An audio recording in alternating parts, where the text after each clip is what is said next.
Jemaat yang dikasihi Tuhan Yesus Kristus, hari ini kita bersekutu di bait Allah yang kudus untuk memperingati kematian Tuhan Yesus yang menjadi bukti kasih Allah yang besar bagi kita manusia berdosa. Lihatlah penghulu iman kita yang mengalami penderitaan, diejek dan dihina karena dosa dan pelanggaran kita. Kitalah seharusnya yang terkutuk karena pelanggaran kita. Tetapi semua kutuk tersebut telah dipikul Tuhan Yesus, Anak Allah, Maha Pengasih di kayu salib. Kayu salib yang kudus, Allah perlindunganku.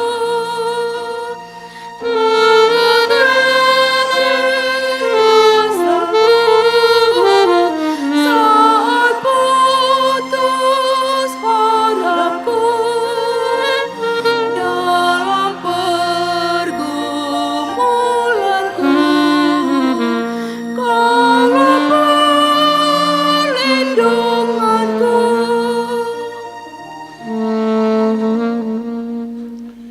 Kiranya melalui peringatan kematian Tuhan Yesus hari ini, kita sungguh-sungguh menyadari bahwa karena darah Tuhan Yesus, kita bebas dari murka Tuhan dan kita hidup semakin lebih baik dan tidak jatuh lagi ke dalam dosa. Nyanyi buku nyanyian HKBP 86 ayat 3.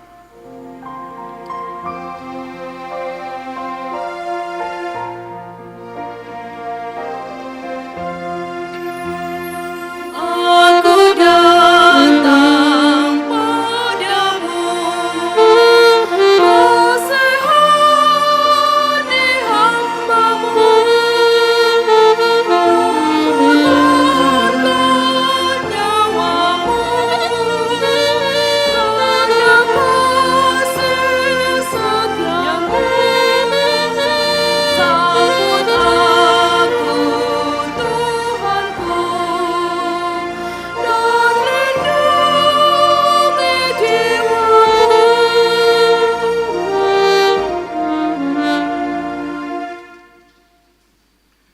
Di dalam nama Allah Bapa dan nama anaknya Tuhan Yesus Kristus dan nama Roh Kudus yang menciptakan langit dan bumi. Amin. Sebab imam besar yang demikianlah yang kita perlukan, yaitu yang saleh, tanpa salah, tanpa noda, yang terpisah dari orang yang berdosa dan lebih tinggi daripada tingkat-tingkat surga.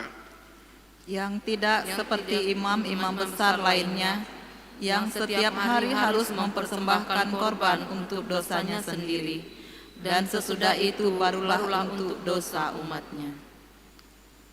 Sebab hal itu telah dilakukannya satu kali untuk selama-lamanya ketika ia mempersembahkan dirinya sendiri sebagai korban. Haleluya. Haleluya, haleluya, haleluya.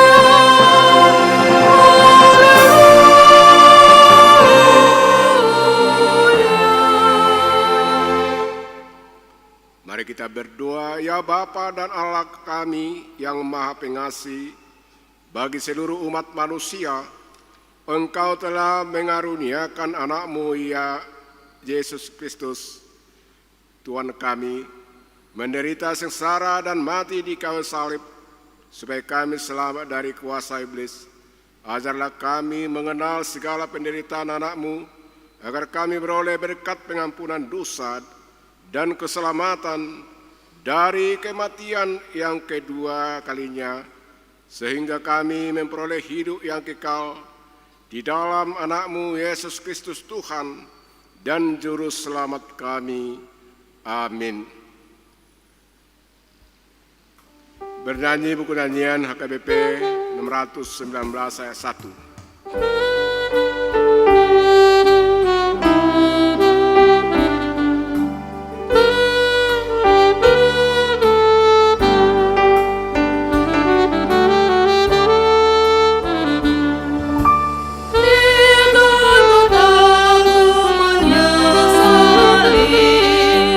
Semua dosaku yang kecil, oleh darahnya aku bersih. Yesus terpuji. Pujilah namanya, pujilah namanya. Oleh darahnya aku bersih. Yesus terpuji.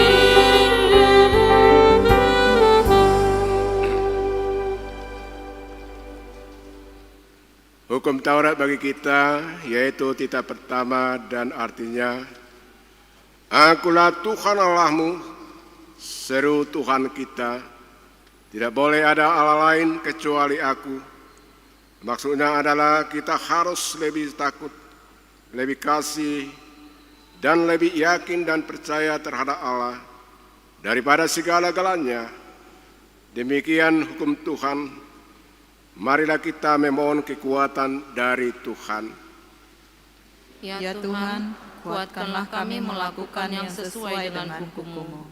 Amin. Bernyanyi buku nyanyian KIP nomor 78 ayat 3.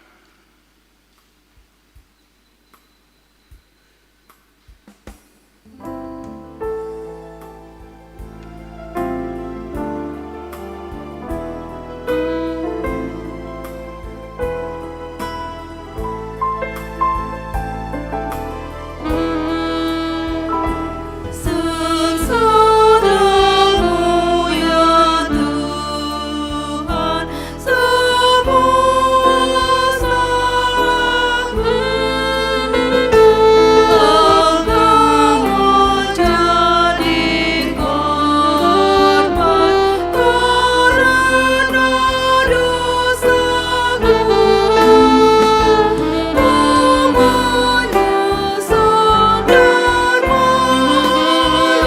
Menyesal dan malu di kaki salibmu.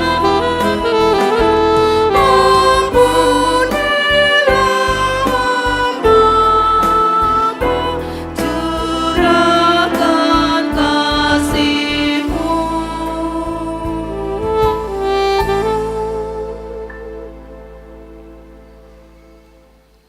Marilah kita mengaku dosa kita di hadapan Tuhan. Kita berdoa, Ya Bapa kami di surga, Engkau maha kasih dan benar. Berkat-Mu melimpah dan kekal selama-lamanya. Kasihanilah kami ya Tuhan. Lupakanlah segala kejahatan dan dosa kami. Ku berjalan di depan-Mu, namun Kau panggil diriku. Ku dikuduskan darah-Mu, ya anak domba Allahku.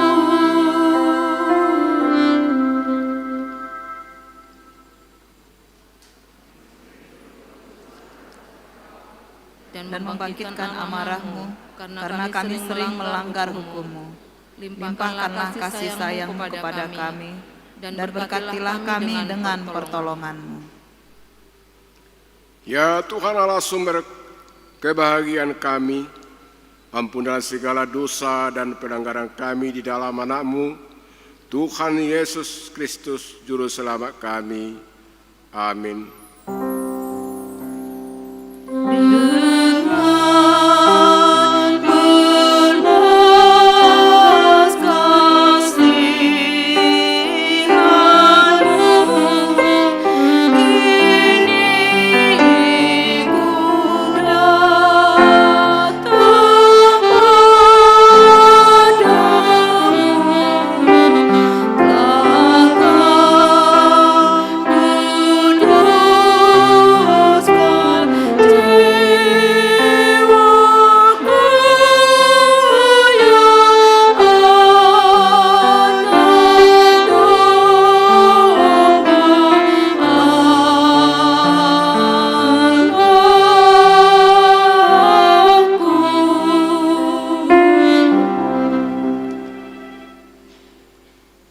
Dengarlah janji Tuhan tentang pengampunan dosa kita. Demikianlah firman Tuhan. Tetapi Dia tertikam oleh karena pemberontakan kita. Dia diremukkan oleh karena kejahatan kita. Ganjaran yang mendatangkan keselamatan bagi kita ditimpakan kepadanya, dan oleh bilur-bilurnya kita menjadi sembuh. Kemuliaan bagi Allah di tempat yang maha tinggi. Amin. Bernyanyi buku nyanyian HKBP 76 ayat 3.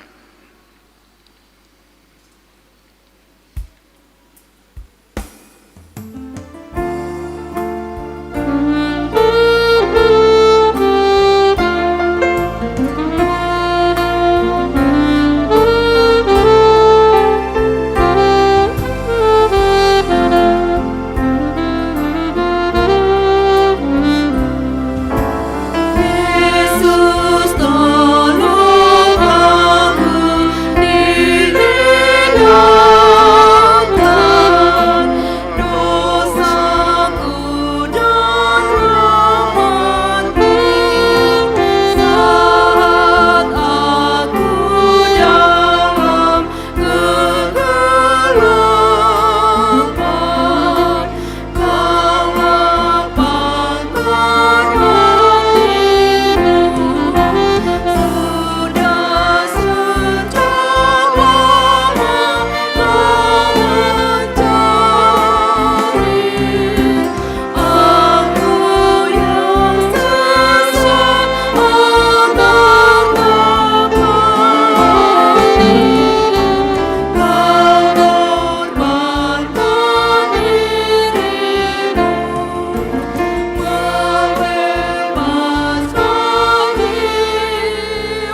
Marilah kita mendengar firman Tuhan sebagai epistel yang ditetapkan untuk hari ini, yaitu dari kitab Mazmur pasal 22 ayat 2 hingga sampai ayat 12. Allahku, Allahku, mengapa engkau meninggalkan aku? Aku berseru, tetapi engkau tetap jauh dan tidak menolong aku. Allahku, aku berseru-seru pada waktu siang, tetapi engkau tidak menjawab. Dan pada waktu malam, tetapi tidak juga aku tenang. Padahal engkaulah yang kudus, yang bersemayam di atas puji-pujian orang Israel. Kepadamu nenek moyang kami percaya, mereka percaya, dan engkau meluputkan mereka. Kepadamu mereka berseru-seru, dan mereka terluput. Kepadamu mereka percaya, dan mereka tidak mendapat malu. Tetapi aku ini ulat dan bukan orang, celah bagi manusia, dihina oleh orang banyak. Semua yang melihat aku, mengolok-olok aku, mereka mencibirkan bibirnya, menggelengkan kepalanya. Ia menyerah kepada Tuhan, biarlah Dia yang meluputkannya, biarlah Dia yang melepaskannya. Bukankah Dia berkenan kepadanya? Ya, Engkau yang mengeluarkan aku dari kandungan, Engkau yang membuat aku aman pada dada ibuku. Kepadamu aku diserahkan sejak aku lahir, sejak dalam kandungan ibuku, Engkaulah Allahku. Janganlah jauh daripadaku, sebab kesusahan telah dekat dan tidak ada yang menolong. Demikianlah pembacaan firman Tuhan. Berbahagialah orang yang mendengar firman Allah serta memeliharanya. Amin. Bernyanyi buku nyanyian KIP nomor 88 ayat 1.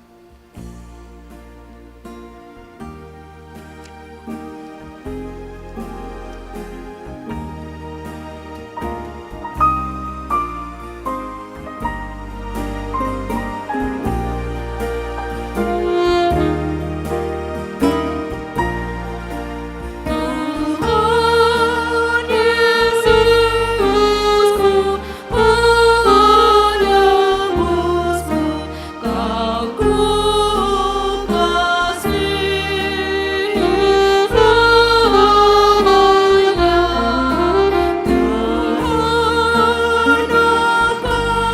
kasih setiamu, Engkau pergi ke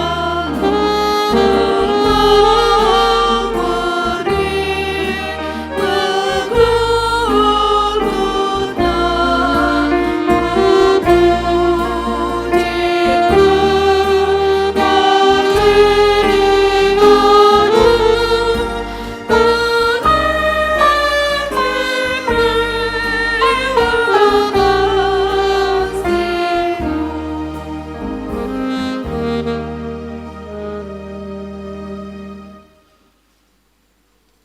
Marilah kita bersama-sama mengaku iman kepercayaan kita, sebagaimana teman-teman seiman di seluruh dunia, kita bersama-sama mengucapkannya. Aku percaya kepada Allah, Bapa yang Maha Kuasa, Khalik langit dan bumi. Aku percaya kepada Yesus Kristus, Anaknya yang tunggal Tuhan kita, yang dikandung daripada Roh Kudus, lahir dari anak darah Maria, yang menderita sengsara di bawah pemerintahan Pontius Pilatus, disalibkan, mati dan dikuburkan, yang turun ke dalam kerajaan maut, pada hari yang ketiga bangkit pula dari antara orang mati, naik ke surga, duduk di sebelah kanan Allah Bapa Maha Kuasa, dan dari sana akan datang kelak untuk menghakimi orang yang hidup dan yang mati. Aku percaya kepada Roh Kudus dan adanya satu gereja yang kudus, persekutuan orang kudus, pengampunan dosa, kebangkitan daging, dan hidup yang kekal.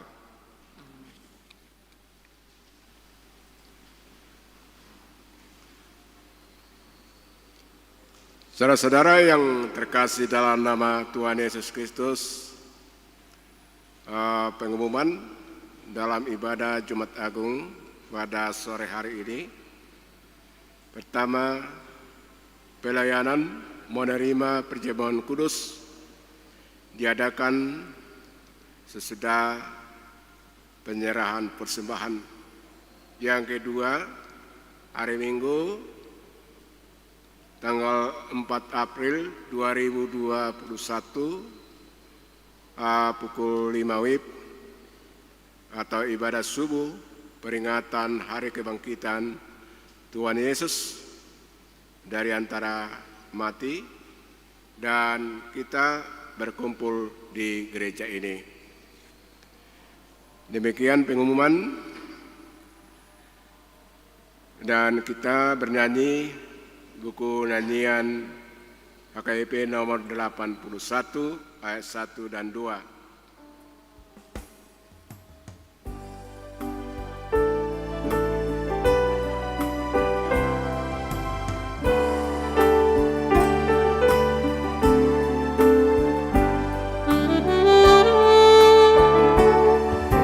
Yesus sumber kehidupan, Juru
damai sejahtera Allah yang melampaui segala akal dan pikiran manusia, itu kiranya memelihara hati dan pikiranmu di dalam Kristus Yesus Tuhan kita. Amin. Saudara yang dikasihi Tuhan kita Yesus Kristus, firman Tuhan pada perayaan peringatan kematian Tuhan Yesus Kristus atau Jumat Agung dari Injil Lukas pasal 23 ayat 44 hingga 48. Ketika itu hari sudah kira-kira jam 12. Lalu kegelapan meliputi seluruh daerah itu sampai jam 3. Sebab matahari tidak bersinar dan tabir bait suci terbelah dua. Lalu Yesus berseru dengan suara nyaring, "Ya Bapa, ke dalam tangan-Mu kuserahkan nyawaku." Dan sesudah berkata demikian, ia menyerahkan nyawanya. Ketika kepala pasukan melihat apa yang terjadi, ia memuliakan Allah. Katanya, "Sungguh orang ini adalah orang benar."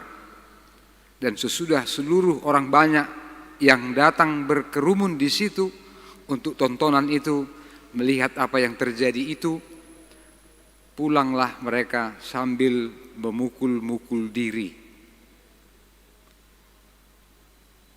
Demikian firman Tuhan bagi kita sekalian. Saudara yang dikasihi Tuhan kita Yesus Kristus, pada persekutuan kita hari ini dalam Jumat Agung ini, mata kita tertuju pada salib Tuhan Yesus Kristus. Semua orang Kristen yang merayakan, memperingati kematian Tuhan Yesus Kristus di seluruh dunia ini, tertuju matanya pada salib Tuhan kita Yesus Kristus. Karena di salib itulah kita mendapat kelepasan, dalam salib itulah kita mendapat kesembuhan dan juga kekuatan serta pengharapan untuk melanjutkan kehidupan kita.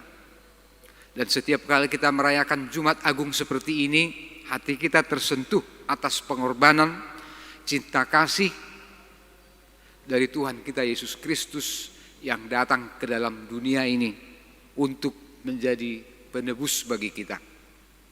Saudara-saudara, rangkaian dari minggu-minggu sengsara yang diselenggarakan di gereja kita juga terus-menerus mengingatkan kita betapa kita harus menghayati pengorbanan Tuhan Yesus Kristus yang mati demi kita. Kita sudah mengikuti malam Passion yang di gereja kita diselenggarakan 3 malam. Sekarang kita memperingati Jumat Agung. Sampai nanti perayaan kebangkitan Tuhan Yesus Kristus. Ini adalah rangkaian yang tidak terpisah. Bagaimana kita mempercayai karena kematian Tuhan Yesus Kristus dan kebangkitannya kita memiliki masa depan. Saudara-saudara, peristiwa di Golgota adalah peristiwa yang besar yang pernah terjadi dalam sejarah. Pada waktu itu, Yesus disalibkan di Bukit Golgota. Dia mulai disalibkan pukul 9. Ini kira-kira pukul 12 mulailah kegelapan meliputi seluruh daerah itu. Kegelapan, gelap gulita ada di seluruh permukaan bumi ini. Belum pernah terjadi seperti itu. Dan itu terjadi hingga pukul 3 sore atau sekarang dalam pembagian waktu kita pukul 15. Jadi ada 3 jam pernah dalam sejarah matahari tidak bersinar, tidak menampakkan cahayanya. Banyak orang berusaha meneliti waktu itu. Ada yang mengatakan itu adalah gerhana matahari. Tetapi andai kata itu adalah gerhana matahari, tentu tidak akan terjadi kegelapan sampai 3 jam. Jadi itu dipastikan bukan gerhana matahari. Lagi pula pada waktu itu, di mana orang-orang Yahudi merayakan Paskah, itu adalah tepat pada saat bulan purnama. Dan di bulan purnama tidak terjadi gerhana matahari. Itu juga bukan awan yang begitu pekat yang kemudian menudungi sinar matahari. Jadi bukan awan yang menutupi sinar matahari, tapi betul-betul matahari tidak bersinar. Sehingga banyak orang yang mengikuti peristiwa penyaliban Tuhan Yesus sampai jam 3 mereka baru tersadar bahwa telah terjadi kegelapan di atas muka bumi ini. Kegelapan, saudara-saudara, menggambarkan kevakuman. Kegelapan menggambarkan kesunyian. Kegelapan menggambarkan ketiadaan. Orang-orang yang bersorak-sorak, yang mengejek, mengolok-olok Yesus. Sampai berapa lama mereka bisa mengejek Tuhan Yesus? Sampai suara mereka seperti habis. Kegelapan mulai menyelimuti, berhentilah ejekan, berhentilah olok-olok, berhentilah umpatan dan fitnah dari orang-orang banyak yang seperti mau memuaskan balas dendam dengan mempersalibkan Tuhan Yesus. Sampai kapan, saudara-saudara? Pada waktunya ejekan itu, olok-olok itu, umpatan itu akan berhenti. Dan Tuhan kita tidak pernah berusaha untuk membalas itu, karena dia merasa bukan panggilannya untuk membalas ejekan. Saudara-saudara, kalau saudara diejek, dijelek-jelekkan, didiskreditkan, asal saudara tetap berada dalam keyakinan yang benar, melakukan pekerjaan yang benar, motivasi yang benar, kita tidak terpanggil untuk membalas ejekan itu. Asal saudara sungguh-sungguh melakukan tugas itu, ejekan akan berhenti, olok-olok akan berhenti, umpatan dan fitnah akan berhenti pada waktunya jika saudara tetap disiplin dan bersungguh-sungguh melakukan pekerjaan yang benar. Karena memang orang Kristen tidak terpanggil untuk membela diri. Makanya di agama Kristen gak ada yang namanya front pembela Kristen. Kan begitu. Kita tidak terpanggil untuk menjawab ejekan dengan ejekan yang lebih hebat. Menjawab olok-olok dengan olok-olok yang lain. Tapi kalau saudara merasa ada orang yang menjelek-jelekkan, ada yang mencemarkan nama baik kita, jawablah dengan sebuah tindakan, dengan sikap yang sungguh-sungguh, yang baik, dan motivasi yang benar. Karena pada waktunya olok-olok akan berhenti. Sama seperti orang-orang yang mengejek Tuhan Yesus. Pada waktunya berhenti. Kegelapan, saudara-saudara, adalah saat di mana manusia bahkan tidak bisa melihat dirinya sendiri. Tahukah saudara? Kita bisa melihat diri kita dan orang lain hanya karena ada sinar, ada cahaya. Tapi saat kegelapan menyelimuti, saat gelap gulita, bahkan manusia tidak bisa melihat dirinya sendiri. Gambaran dari manusia bahkan tidak mengenali dirinya sendiri. Jadi matahari tidak bersinar selama 3 jam. Itu pernah terjadi dalam sejarah pada Jumat Agung. Pada saat itu bahkan saudara-saudara digambarkan bagaimana matahari tidak berani bersinar, tidak berani menampakkan dirinya. Dia menyembunyikan diri karena dia melihat di bumi ini, di negeri ini, di tanah ini terjadi pemberontakan yang begitu hebat. Karena orang-orang yang diberikan hidup telah mematikan dia yang adalah penghulu hidup. Manusia yang dicipta itu, mereka berusaha membunuh Tuhan yang memberi kehidupan. Maka matahari pun, alam ini pun tidak berani menyaksikan kehebatan pemberontakan umat manusia. Itulah sebabnya digambarkan di sini terjadi kevakuman, kesunyian, ketiadaan. Dan memang saudara-saudara, seringkali orang menggambarkan salib Kristus itu sebagai sebuah kevakuman. Ada yang mengatakan bahwa di salib itu kelihatannya tidak ada cinta kasih. Yesus yang selama dalam masa pelayanannya adalah melakukan cinta kasih, mengasihi orang banyak, orang-orang miskin, orang-orang yang terpinggirkan, bahkan anak-anak. Tetapi di kayu salib, bahkan teman-temannya, murid-muridnya pun meninggalkan dia. Tiada cinta kasih. Di salib itu seperti tidak ada pembelaan, tidak ada yang menghargai dia. Nihil cinta kasih. Saudara-saudara, tapi justru sebagai orang percaya kita mengimani di dalam salib Kristus itulah Allah menampakkan cinta kasih-Nya kepada kita, umat manusia, melalui pengorbanan Tuhan Yesus Kristus. Dia yang adalah sumber cinta kasih, seperti tiada kasih di salib itu. Supaya apa, saudara-saudara? Supaya Dia yang menjadi sumber cinta kasih yang sejati, tidak memerlukan topangan dari yang lain, tidak memerlukan sokongan dari yang lain, menjadi sumber cinta kasih yang berlaku untuk umat manusia sepanjang masa. Allah adalah kasih. Jadi salib adalah gambaran dari sumber cinta kasih. Di salib orang melihat kevakuman hikmat. Di situ kelihatannya tidak ada hikmat. Sejak lama orang Yahudi mengatakan kepada Yesus, tunjukkanlah kepada kami tanda mujizat. Kalau kau memang anak Allah, kau mengatakan kau bisa merobohkan bait suci dan membangunnya kembali dalam 3 hari. Tunjukkanlah kepada kami. Orang-orang Yahudi menuntut mujizat, tapi kelihatannya salib tanpa mujizat.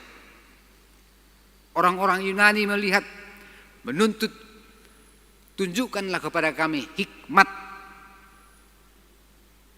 Tapi mereka seperti tidak melihat ada hikmat di salib.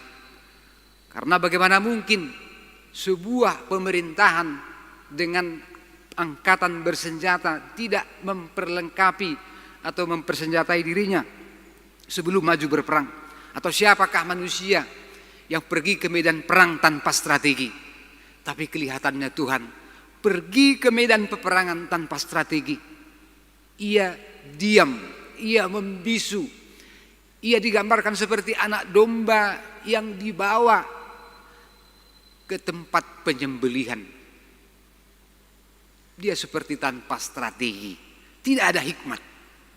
Tetapi saudara-saudara, justru melalui salib itulah kemauan dan kepatuhan Tuhan Yesus kepada suruhan Bapanya sampai mati di kayu salib, itulah hikmat yang paling besar.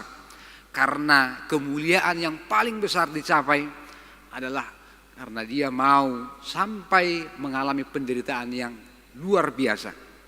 Dunia ini mengatakan no pain, no gain. Karena itu kita sering menyaksikan orang-orang yang cukup sukses, yang berhasil, yang berkuasa perkataannya itu, orang itu pernah mengalami penderitaan, telah melewati masa-masa sulit, dan perbuatannya, tindakannya, perkataannya menjadi berkuasa. Sama seperti itu, hikmat Tuhan ditunjukkan melalui kemauannya menderita sampai mati, sampai datang ke kerajaan maut, supaya itu menjadi hikmat yang terbesar menyelamatkan umat manusia. Jadi salib Kristus adalah sumber hikmat, di mana Dia tidak memerlukan topangan dari yang lain. Dia tidak membutuhkan pertolongan dari yang lain. Di salib juga saudara-saudara, kita melihat seperti tidak ada kehidupan.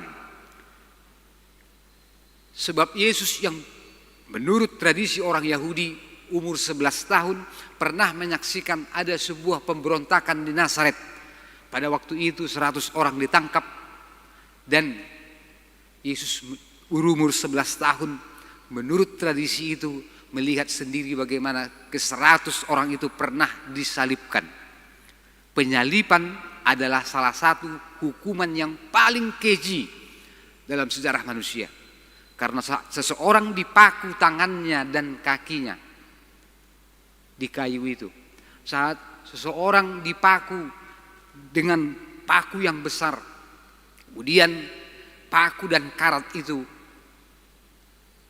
tidak serta-merta mengeluarkan darah, karena paku itu seperti menyumbat aliran darah, sehingga orang yang disalibkan itu akan mati perlahan-lahan selama 3-5 jam.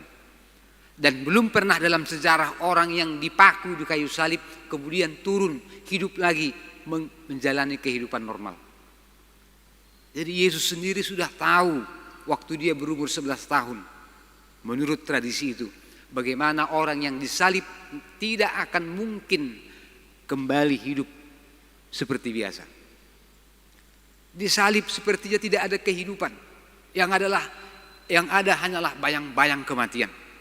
Tetapi saudara-saudara, melalui kematian Tuhan Yesus di kayu salib, dia yang tidak perlu mati tapi menjadi manusia supaya dia mungkin mati, karena Allah tidak mungkin mati, tapi dia mengambil rupa manusia supaya mungkin dimatikan. Disitulah dia menunjukkan bahwa melalui pekerjaannya dan pelayanannya maut pun dikalahkan, sehingga salib Kristus adalah gambaran dari kebangkitan dan kehidupan yang tidak memerlukan topangan dari yang lain.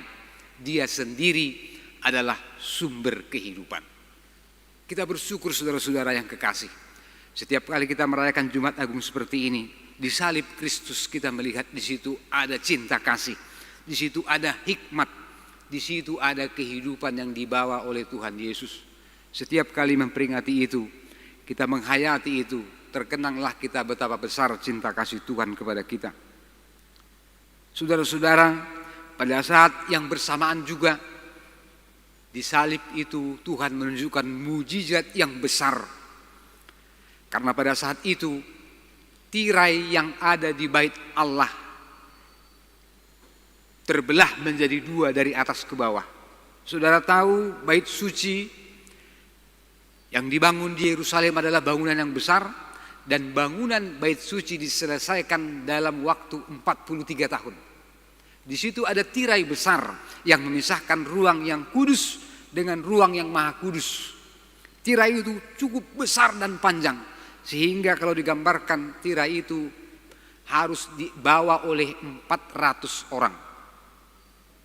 Coba bayangkan saudara-saudara, pada saat kematiannya di kayu salib, maka terbelahlah tirai itu menjadi 2. Jadi peringatan bagi kita bahwa sekarang ada kesempatan bagi kita yang lebih luas.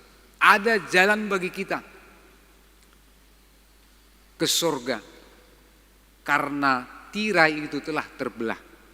Kita memiliki kesempatan karena pengorbanan Tuhan Yesus Kristus. Datang kepada Dia bukan seperti imam yang datang sekali setahun mempersembahkan korban bakaran. Tirai yang terbelah menjadi gambaran bagi kita. Melalui kematian Tuhan Yesus ada masa depan bagi kita, orang-orang yang percaya menerima kehidupan yang kekal. Saudara-saudara, dan di salib itu jugalah kita mendengar perkataan Tuhan Yesus. Yang kita baca dalam Lukas pasal 23 ini adalah 1 dari 7 perkataan Yesus.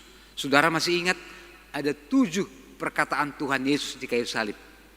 Perkataan yang pertama dikatakan Yesus, "Bapa, ampunilah mereka, sebab mereka tidak tahu apa yang mereka lakukan." Saudara tahu apa yang dikatakan Yesus sebagai perkataan yang ke-7? Yaitu yang kita baca dalam Lukas 23 tadi. "Bapa, ke dalam tangan-Mu lah kuserahkan nyawaku." Saudara-saudara, selama 6 jam Yesus berada di kayu salib, Dia mengatakan kalimat yang penting yang dimulai dengan Bapa dan diakhiri dengan Bapa. Tahukah saudara maksudnya itu? Yesus tidak kepingin berpisah dengan Bapanya di surga. hatinya selalu kepada Bapaknya. Dan salah satu yang paling penting bagi dia adalah mewujudkan tugas suruhan Bapaknya. Maka Bapa diawali dengan Bapa dan diakhiri dengan Bapa. Saudara-saudara, saya udah hampir 35 tahun gak pernah memanggil Bapak.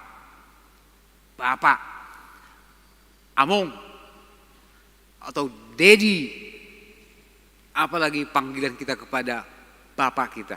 Orang Kristen bilang Abba. Saudara-saudara berbahagia kalau hari ini masih bisa panggil Papa, panggil Bapak. Waktu kita mengingat Papa kita, mengingat Bapak kita, terhiburlah hati kita, karena itu menggambarkan ada semacam perlindungan, ada semacam proteksi, ada semacam tanggung jawab yang besar dari orang yang kita sebut Bapa. Saudara-saudara, karena itu kalau Tuhan mengatakan Bapa, ke dalam tanganmu-lah kuserahkan nyawaku, ini adalah gambaran bagaimana dia percaya kepada Bapaknya yang di surga.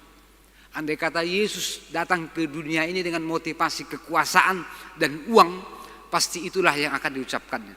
Tetapi karena kedatangannya ke dunia ini adalah untuk mewujudkan suruhan Bapaknya, maka dimulai dengan Bapa dan diakhiri dengan Bapa. Saudara, panggillah Bapa, panggillah pimpinan, atasan sebagai sesuatu. Cara kita misalnya melihat, ini adalah bagian dari cara Tuhan memelihara hidup kita. Dan itu jugalah saudara-saudara yang mendorong kita semuanya. Kita percaya kalau Tuhan menjadi teladan bagi kita, bersama dengan Bapa dan diakhiri dengan Bapa. Sama seperti yang tertulis dalam kitab suci, Allah Bapa yang telah memulai pekerjaan yang baik, memulai segala kebajikan dari kamu, itulah yang akan menggenapinya. Saudara, saya berdoa untuk kita semuanya. Allah Bapa, Bapa kita yang telah memulai segala kebajikan, segala kebaikan di dalam diri kita, dialah juga yang menggenapinya. Amin. Itulah Jumat Agung. Biarlah kita memiliki motivasi seperti Tuhan. Apapun pekerjaan kita, di keluarga manapun kita berada, dimulai dengan Bapa dan diakhiri dengan Bapa, Bapa kita yang di surga. Saudara-saudara, seorang pengkhotbah pernah mengatakan, tidak ada manusia yang berani mengevaluasi atau mengkalkulasi seberapa besarnya kerugian umat manusia andai kata Tuhan Yesus tidak pernah datang ke dunia ini sebagai juru selamat. Karena itu bersyukurlah bahwa Tuhan kita adalah Tuhan yang memperhatikan kehidupan kita.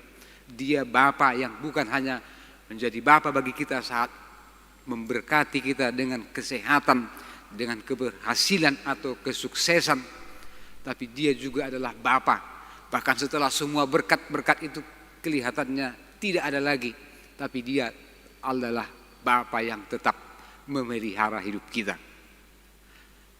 Selamat Jumat Agung saudara-saudara.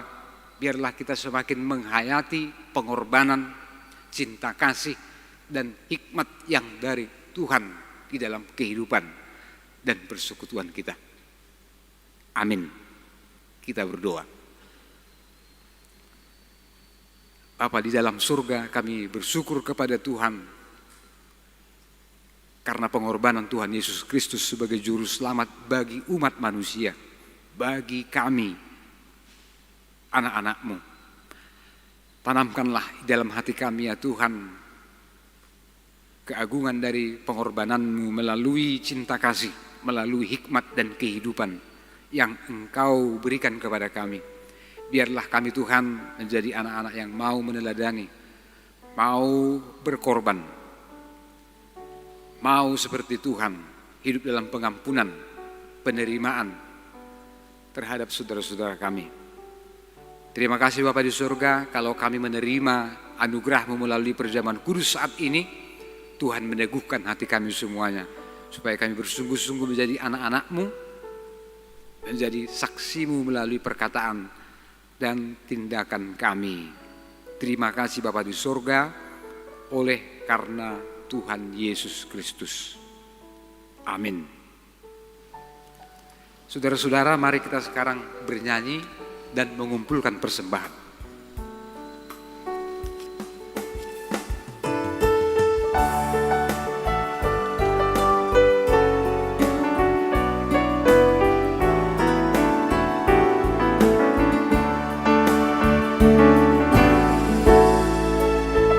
Sungguh jelas terlihat tiap waktu cahaya kasih setia Tuhanku, terpancar sinar terang dari wajah-Mu, kasih penuh yang tiada batasnya.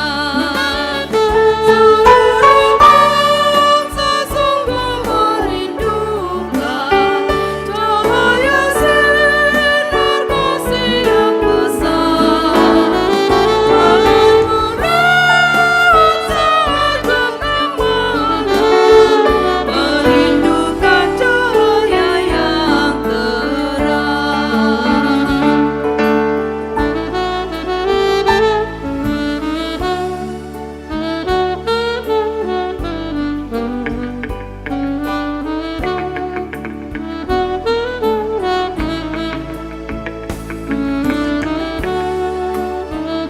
saat kegemaran,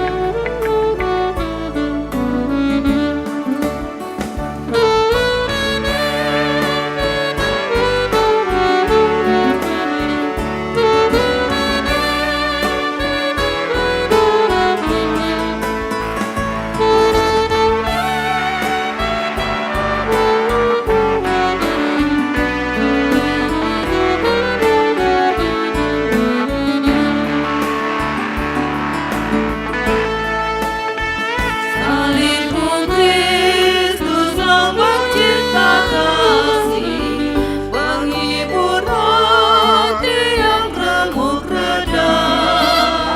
Kau mengampuni orang yang berdosa dengan kasih setiamu yang ajaib.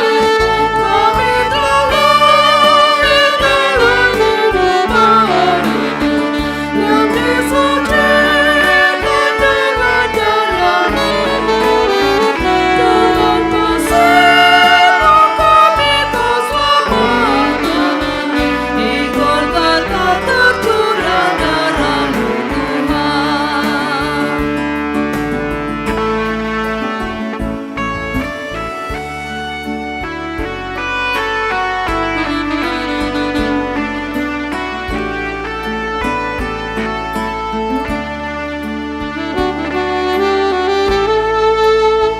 Sungguh jelas terlihat tiap waktu cahaya kasih setia Tuhanku, terpancar sinar terang dari wajah-Mu, kasih penuh yang tiada batasnya. Seluruh bangsa sungguh merindukan cahaya sinar kasih yang besar. Jangan merawat saat kenyamanan, merindukan cahaya yang terang.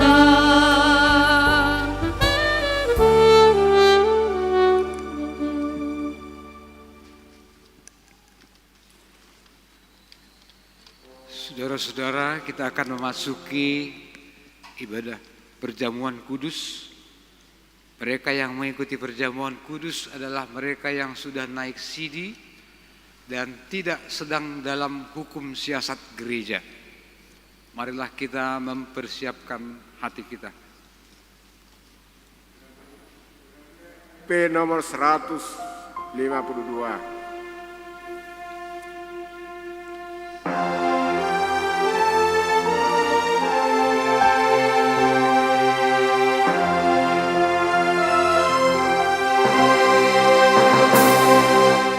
Yesus yang ada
Tuhan Allah yang Maha Murah, Bapa kami yang ada di surga, hadirlah di tengah-tengah kami pada waktu kami menerima perjamuan-Mu yang kudus itu.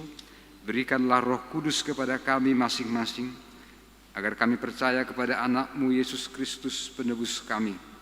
Tolonglah kami untuk menyangkal diri kami, agar kami dapat mengikuti Tuhan Yesus Kristus, dan iman kami semakin hidup dan kuat. Gerakkanlah hati kami agar selalu merindukan kedatangan-Mu yang kedua kalinya. Amin. Jemaat yang dikasihi Allah, kita bermaksud untuk menerima perjamuan kudus. Oleh karena itu kita perlu meneliti diri kita, apakah kita layak menerima perjamuan kudus itu, supaya tidak seorang pun dari antara kita yang kena hukuman Allah. Sebab mereka perjamuan kudus itu hanyalah orang yang menyesali segala perbuatannya yang jahat dan yang mengaku dosa-dosanya dan yang yakin akan keampunan dosa yang dianugerahkan Tuhan Yesus Kristus. Dan mereka yang menerima perjamuan kudus itu hendaknya jangan lagi melayani iblis dan harus menghindari dosa. Jauhkanlah dirimu daripada hal-hal yang jahat, dari iri hati dan kebencian. Tetapi hendaklah kamu selalu merenungkan Tuhan Yesus Kristus yang telah mati dan bangkit kembali, supaya kamu layak menerima perjamuan kudus itu. Karena itu, marilah kita meneliti diri kita masing-masing. Jawablah pertanyaan-pertanyaan ini. Jemaat diundang untuk berdiri.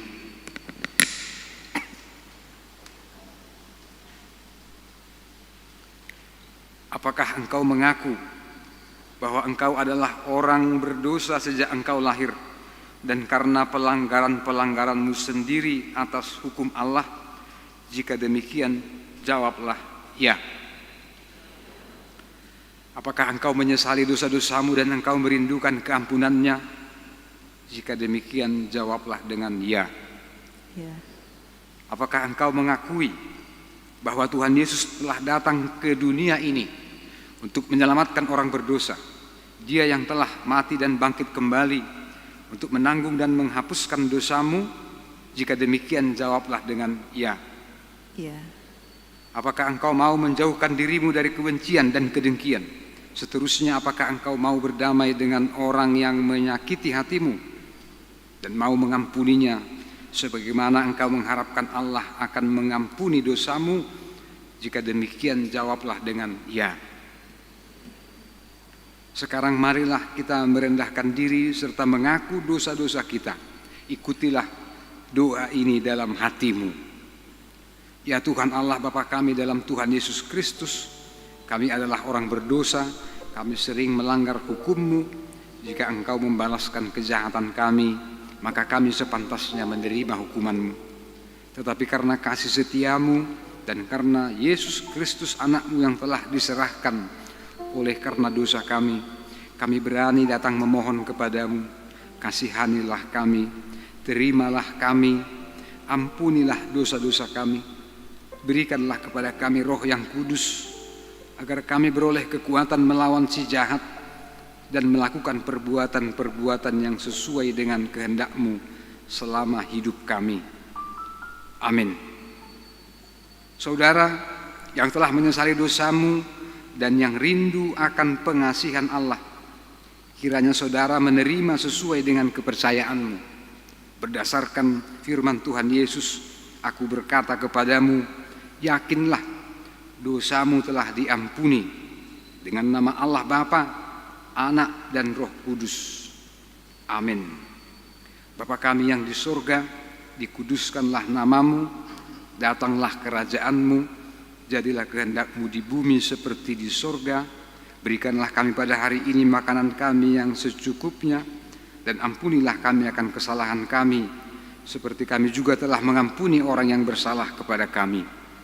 Dan janganlah membawa kami ke dalam pencobaan, tetapi lepaskanlah kami daripada yang jahat, karena Engkau punya kerajaan dan kekuasaan dan kemuliaan sampai selama-lamanya. Amin. Jemaat dipersilakan duduk.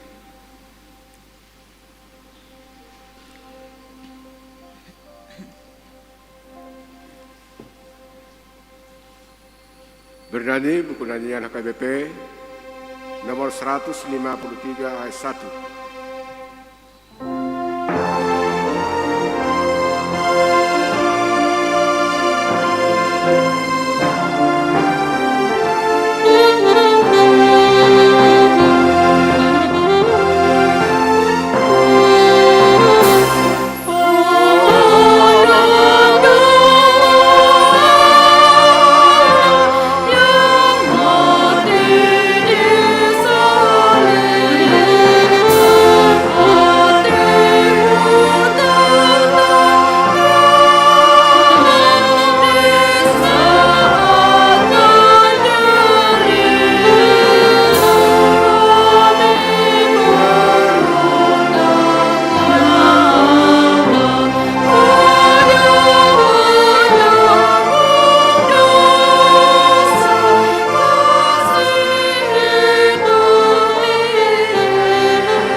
Sekarang dengarkanlah amanat penetapan perjamuan kudus itu.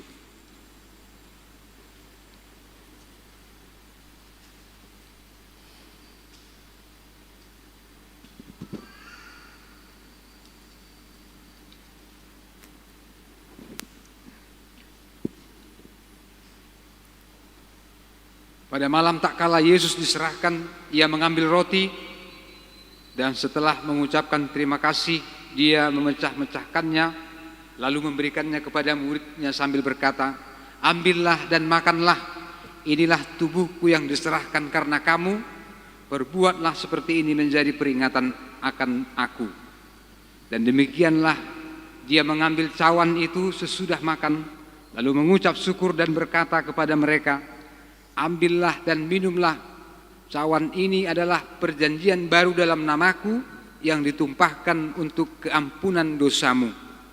Perbuatlah seperti ini menjadi peringatan akan aku."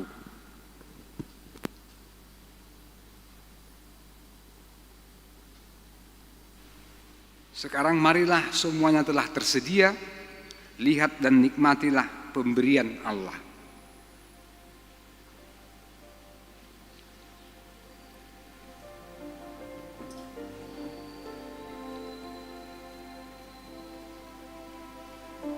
Buku nyanyian nomor 153 ayat 2 sampai dengan ayat 4.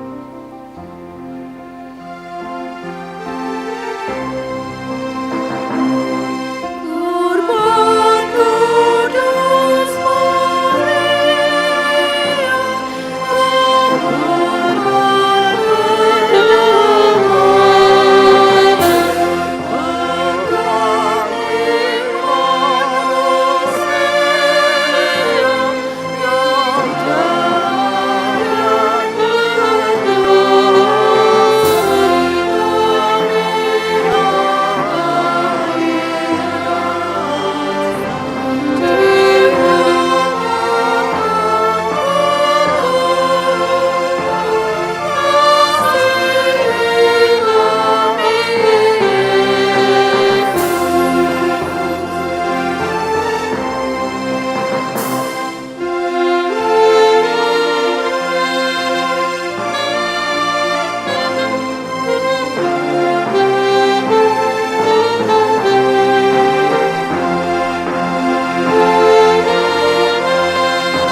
154 ayat 1 sampai dengan ayat 6.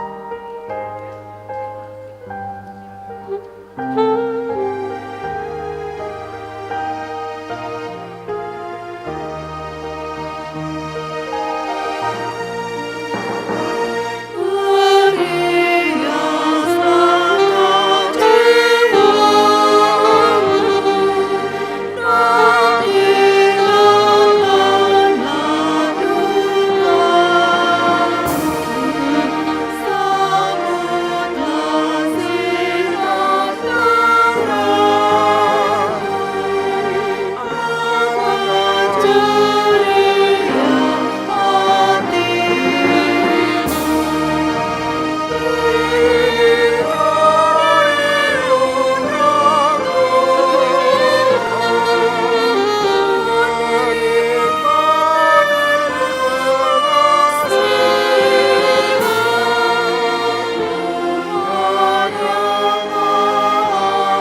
Penyanyi nomor 10 ayat 1 berdiri semua.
Pujilah Tuhan hai jiwaku, pujilah namanya yang kudus hai segenap batinku, pujilah Tuhan hai jiwaku dan janganlah lupakan segala kebaikannya.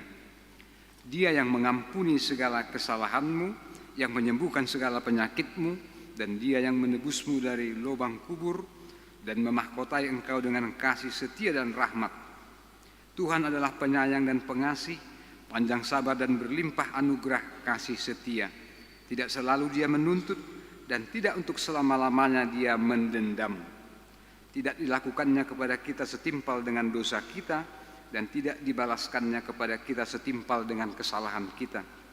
Seperti bapa yang sayang akan anaknya, demikianlah Tuhan sayang kepada orang-orang yang takut akan Dia. Allah telah menyatakan kasih sayangnya kepada kita orang-orang berdosa ini, yaitu tak kala Kristus mati di kayu salib, maka terlebih lagi pada waktu ini, setelah kita dibenarkan melalui darahnya. Sebab itu mulutku dan jiwaku dan perbuatanku akan memuji Tuhan Allah sampai selama-lamanya. Amin. Marilah kita berdoa untuk menyerahkan persembahan kita kepada Tuhan. Ya Allah Bapa kami yang di surga, kami mengaku bahwa Tuhan adalah sumber dari segala karunia yang melimpah dalam kehidupan kami masing-masing. Sebahagian daripada karunia itu kami serahkan kembali sebagai persembahan kepada Tuhan. Terimalah dan berkatilah persembahan umat-Mu ini, agar dapat kami pergunakan untuk pekerjaan dan pelayanan kerajaan Tuhan di dunia ini. Bukalah hati kami untuk mengenal betapa banyak berkat dan karunia yang kami peroleh dari Tuhan, supaya kami senantiasa bersyukur kepadamu. Di dalam nama Yesus Kristus Tuhan kami. Amin. Tuhan karuniamu pada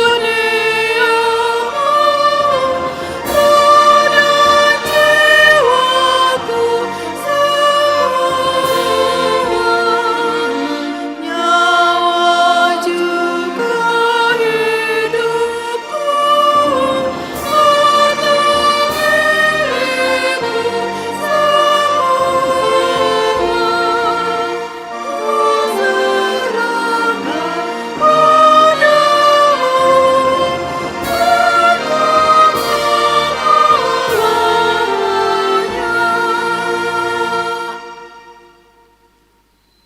Tuhan Allah Bapa kami yang bertahta di atas segalanya, kasih-Mu jauh lebih besar dari kasih ibu bapa kepada anak-anaknya. Anugerah kasih-Mu tak ternilai karena anak-Mu yang tunggal Engkau utus menjadi manusia, menderita sengsara, dihina dan disesah hingga disalibkan dan mati untuk kami. Segala hutang dosa kami telah dihapuskan dan diselamatkan dari kuasa dosa, maut dan iblis. Sebab itu kami puji nama-Mu yang kudus, karena dengan kematiannya kami didamaikan dan dipersatukan dengan Allah Bapa. Ya Tuhan Yesus Kristus, domba Allah yang menanggung segala dosa kami dan dosa seluruh umat manusia. Terima kasih kepadamu dan terpujilah Engkau selama-lamanya. Peliharalah jemaat-Mu yang Engkau tebus dan yang Engkau satukan. Teguhkan kami keampunan dosa dan damai yang Engkau anugerahkan. Kuduskan kami agar dapat dipersatukan di dalam persekutuan yang kudus di surga. Salibkan kemanusiaan kami yang lama dengan segala keinginan yang tidak baik di dalamnya, agar kami kudus menghadap Bapa di surga. Kami berserah kepadamu dan membuka hati kami untukmu. Kami adalah milik-Mu dan Engkau adalah milik kami. Dan jangan biarkan kami terpisah dari sisi-Mu. Sertai dan persatukanlah Engkau dengan kami. Kuatkan iman kami kepadamu agar tetap teguh sampai akhir hidup kami. Sertailah seluruh anggota jemaat-Mu yang memberitakan kasih dan jalan kehidupan yang Engkau perbuat. Ya Tuhan, walaupun mati ataupun hidup, Engkaulah Raja dan Tuhan kami. Kasihanilah kami, ingatlah kami di dalam kemuliaan-Mu, dan bawalah kami ke dalam kesentosaan bersama dengan Allah di surga. Amin. Bapa kami yang di surga, dikuduskanlah nama-Mu, datanglah kerajaan-Mu, jadilah kehendak-Mu di bumi seperti di surga. Berikanlah kami pada hari ini makanan kami yang secukupnya, dan ampunilah kami akan kesalahan kami, seperti kami juga telah mengampuni orang yang bersalah kepada kami. Dan janganlah membawa kami ke dalam pencobaan, tetapi lepaskanlah kami daripada yang jahat. Karena Engkau punya kerajaan dan kekuasaan dan kemuliaan sampai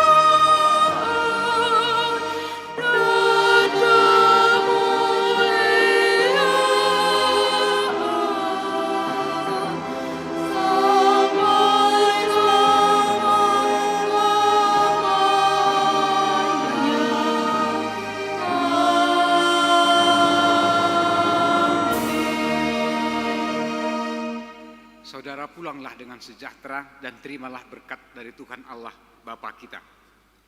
Tuhan kiranya memberkati dan melindungi engkau. Tuhan menyinari engkau dengan wajah-Nya dan memberi engkau kasih karunia. Tuhan menghadapkan wajah-Nya kepadamu dan memberi engkau damai sejahtera.